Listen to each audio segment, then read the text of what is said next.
Përshëndetje nga Mobigo.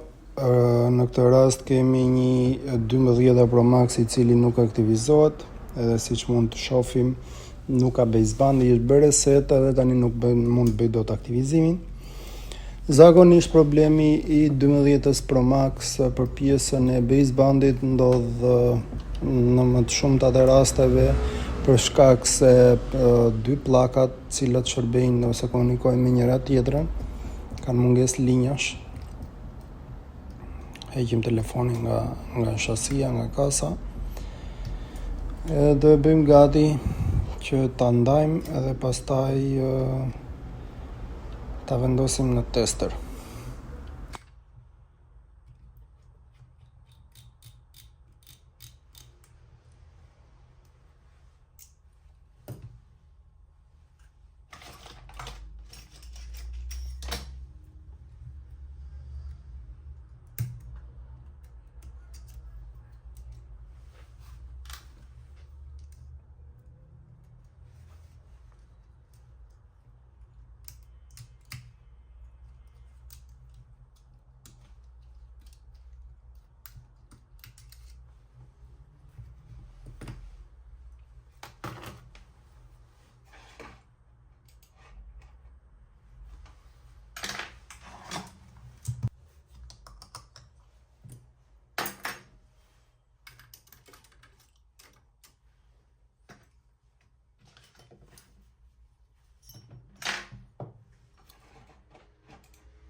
Pasti i bëjmë ndarjen e telefonit, e vendosim te kjo pllaka blu që është super e nxehtë, siç mund të shikoni ka arritur 175 gradë. Në këtë rast telefoni ishte bërë një herë, prandaj edhe temperatura 175 gradë u nda shumë shpejt, se zakonisht shkon 200 e sipër. I bëm ndarjen e dy pllakave, pjesa poshtë është pllaka e cila interpozeri i cili ka pjesën e valve të wirelessit edhe pjesën e sipër ku është procesori, nandi, memoria. Me këtë mbrokllën e zezë tani i frym që të ftohet, se normalisht është shumë e nxehtë dhe nuk mund punojmë dot. Pasi është ftohur, kemi bërë dhe gati pajisjet që na duhen për të bërë pastrimin dhe ribollin e pllakave. Fillojmë me pastrimin e pllakave, pasi fillimi edhe një sy çfarë gjendje është interpozeri. Edhe fillojmë bëjmë pastrimin e pllakave nga kallaj që ka qenë i mparshëm. Puna që ishte bërë më parë ishte pak e keqe do thoja, sepse kishte shumë fluks, shumë past. Fillojmë bëjmë pastrimin.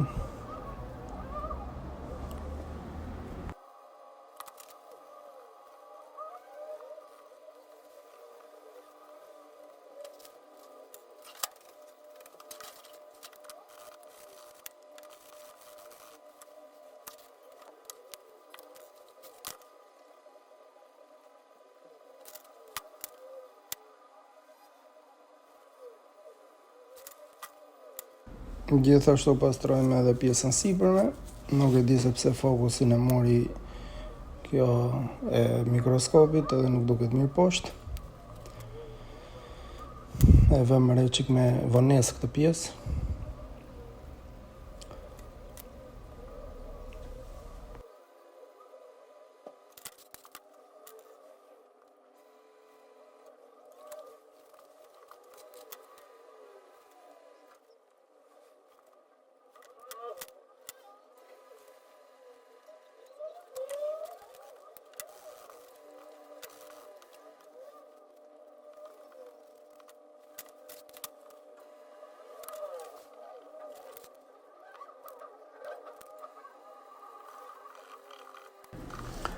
Marrim dhe këtë mbrokllën e testuesin e qarkut, i cili bën të mundur komunikimin midis dy qarqeve, pjesë poshtme dhe pjesë sipërme.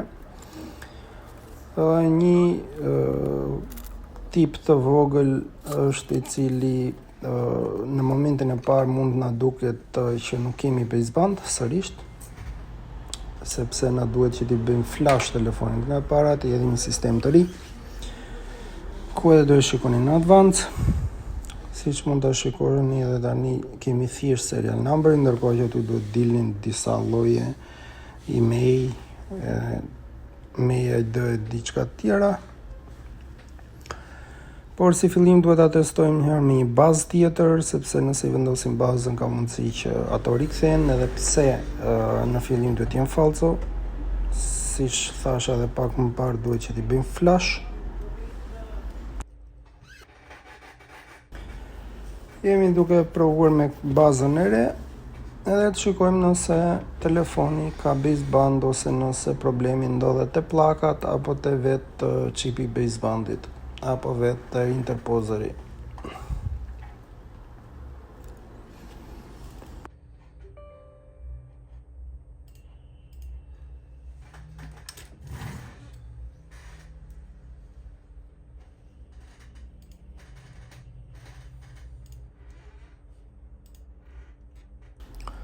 Ndezim telefonin edhe presim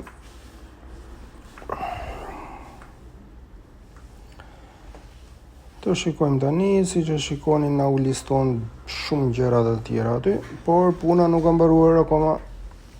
Na duhet që t'i bëjmë reboll pllakave, edhe na duhet që t'i bëjmë flash telefonit. I bëjmë çik skip tani, bërë.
Tu kemi marrë këtë pajisjen i cilë bën ngjitjen e dy pllakave.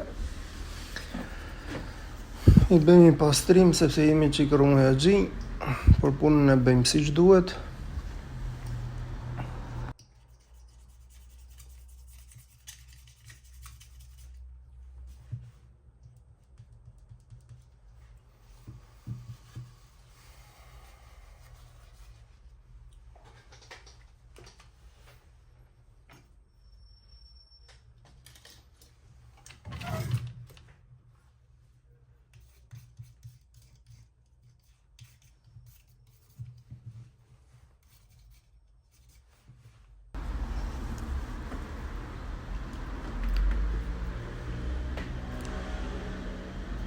Marrim një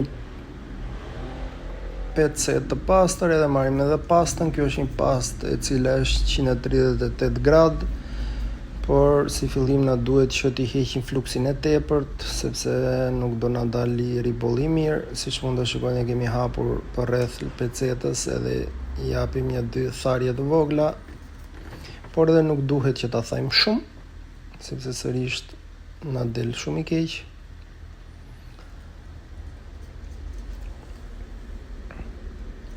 I bëjmë ribollin e vendosim pastën e kallajt tek interpozeri.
Edhe tani jemi gati për ta pjekur pra bordin, që të dy pllakat të ngjiten me njëra tjetrën, që të komunikojnë me njëra tjetrën pa ndihmën e asgjë tjetër. Ky është një triku im i vogël i cili përdori vendos tek pjesa e simit, pak kallaj si ai që përdorën për interpozerin, për të ditur nëse kallaj që vendosën te interpozeri ka shkrirë apo jo. Nëse shkrin kjo sipër, është e sigurt që ka shkrirë dhe jo poshtë.